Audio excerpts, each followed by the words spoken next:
Well, thank you. Thank you very much. Thanks for the round of applause. I've been told I'm supposed to tell some jokes, and now that's like a pretty high bar. Well, thank you so much for having me here tonight, and I really appreciate the opportunity to have these conversations with you because we absolutely have to figure out a way that we can talk with people that we disagree with. And if we in this room can't figure that out, this state and this country is in a world of hurt.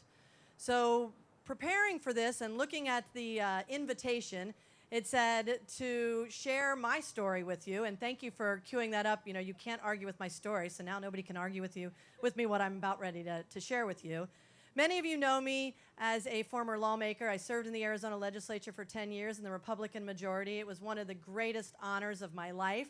I was talking with Mayor Giles. He said, do you miss being in an elected office? And I do. I miss being able to be that rational voice down at the Capitol and vote in support of and sometimes against, right, Rebecca, some crazy legislation.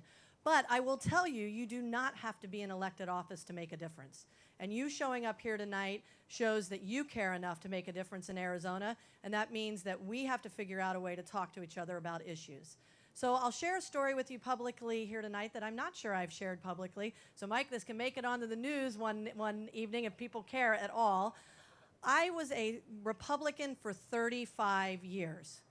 I moved to Arizona in 1988. I registered my car. I registered for classes at ASU, and I registered to vote as a Republican. I never questioned what that meant to me, to my family. I shared my political views with my friends back at ASU. I had friends that were very involved with the Ross Perot campaign. Do you remember that? Remember that election? And so, it was just always a part of who I was. And then I served in the legislature, and sometimes I didn't get the memo of things that we were supposed to be supporting. As a lifelong Republican, I said, I can't believe that this aligns with what we have said to our voters on what some of our values were. So after a long, 10 years in the legislature and 2 years after that, I tried to stay in the party, tried to work it from the inside, recruited my friends to be precinct committeemen, showed up at those meetings. This meeting tonight is way more fun.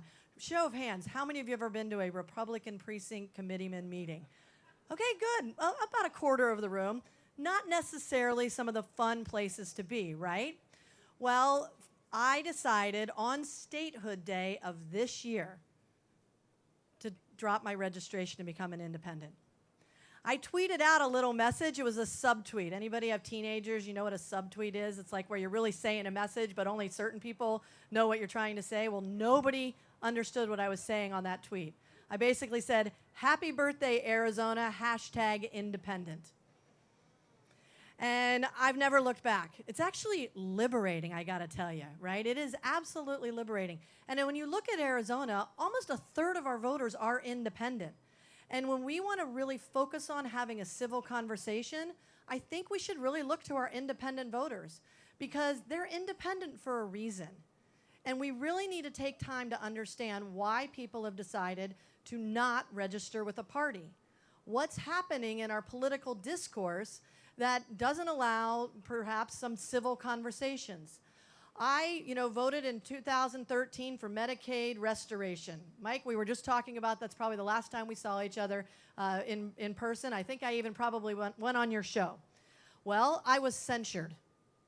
I was censured by the party. I was censured, I think, Mayor Giles, you've been censured. I was censured back with John McCain. So I take that as a badge of honor, right? It was the same night that he was censured in my LD that I was censured in my LD. Fast forward to yesterday. In the mail, got my ballot. Thank you, Stephen. Got my ballot. And I got the yellow ticket. Do you guys know what the infamous yellow ticket is? Okay, well, or the golden ticket. See, I don't even know the name of it. Even better. The golden ticket that the Republican Party typically tapes to your garage doors to tell you who to vote for as a Republican, but this time they mailed it out. And I just thought to myself, what a world we live in.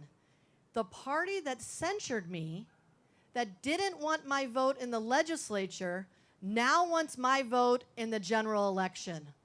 Well, guess what? They're not getting it. And so where we find ourselves today is that having this conversation with your friends, your family, your neighbor is really, really difficult. And I give a speech, actually most of them have been virtual the last 2 years. I think these are one of the few public speeches that we've been able to do back in person. And I talk to people about it's important for each one of us to take personal responsibility for our elected officials because they got there by the voters.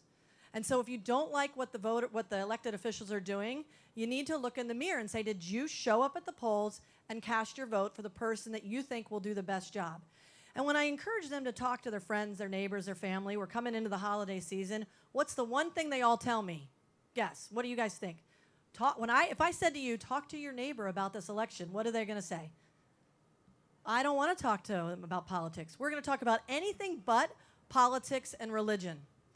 And I'm here to tell you tonight, if you take anything away from my speech, it is time for you to talk about politics. It is time for each one of us to push back against some of the lies that people are spreading about our elections. If you differ on a policy issue, let's just take elections, for example. We can debate on whether or not there should be mail-in voting. I think there should. There are candidates that think there shouldn't. Let's have a civil debate about that, but to not talk about it is dangerous.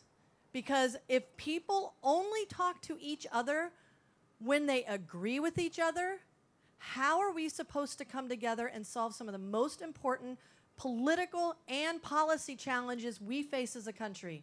Water, education, healthcare, and a long litany of other issues. And so if we can't figure out, those of us in this room, how to talk to our friends and our neighbors about politics, how do we expect others to do? So I'm here tonight to learn just as much as I am here to share that with you. But I challenge each one of you. I always assign homework. Some of you that have heard me speak, Julie, you know I do this. I always assign homework. Your homework tonight is to go and find 5 other Arizonans and ask them, who are you voting for in this election? And I want you to engage in a civil conversation, even if they hold a different opinion than you. And by building this person by person by person by person, hopefully we can do this at the state level and at the national level. And by the way, little plug for Stephen Richer, if you have any questions about the elections office, just email him. He will tell you. No bamboo paper, Sharpie gate, and no, the computers are not connected to the internet. Like, those are the questions, thank you, Stephen, those are the questions that your neighbors may ask about this election. And if you don't talk about politics, how are you going to be able to ensure that they believe that this election is safe, it is secure, and it is accessible? So you have a homework tonight. How many people are you going to talk to? 5. And then report back. Tag me on Twitter, whatever. But I am just so grateful for the honor to come here tonight, and I can't wait to hear the rest of the speakers. Thank you.